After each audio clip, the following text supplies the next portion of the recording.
తెలంగాణ రవాణా రంగ అభివృద్ధిలో కీలక మైలురాయిగా భావిస్తున్న ఔటర్ రింగ్ రైలు ప్రాజెక్టుకు సంబంధించి తుది లొకేషన్ సర్వే పూర్తయింది. ఈ ప్రాజెక్టు అమల్లోకి వస్తే రాష్ట్ర రాజధానిని చుట్టూ కొత్త రైల్వే మార్గం ఏర్పడనుండగా ఇది దేశంలోనే వినూత్న ప్రయత్నంగా నిలవనుంది.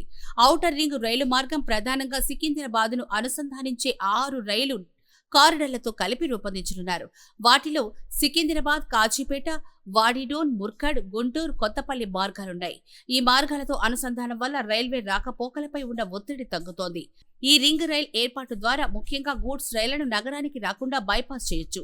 తద్వారా సికింద్రాబాద్, నాంపల్లి, కాచిగూడ వంటి ప్రధాన స్టేషన్లపై భారం తగ్గే అవకాశం ఉంటుంది. అంతర్రాష్ట్ర రైలు ఈ కొత్త మార్గం ద్వారా సాఫీగా ప్రయాణించగలవు. ప్రాజెక్టు కోసం దక్షిణ మధ్య రైల్వే 3 వేర్వేరు అలైన్మెంట్లను ప్రతిపాదించింది. వాటిలో ప్రతిదానికి దూరం, వ్యయం, మలుపుల సంఖ్య, టన్నెళ్ల పొడవు వంటి అంశాలపై స్పష్టమైన అంచనాలు రూపొందించారు. వీటిలో దూరం 392 కిలోమీటర్ల నుంచి 511 కిలోమీటర్ల వరకు ఉండే అవకాశం ఉంది.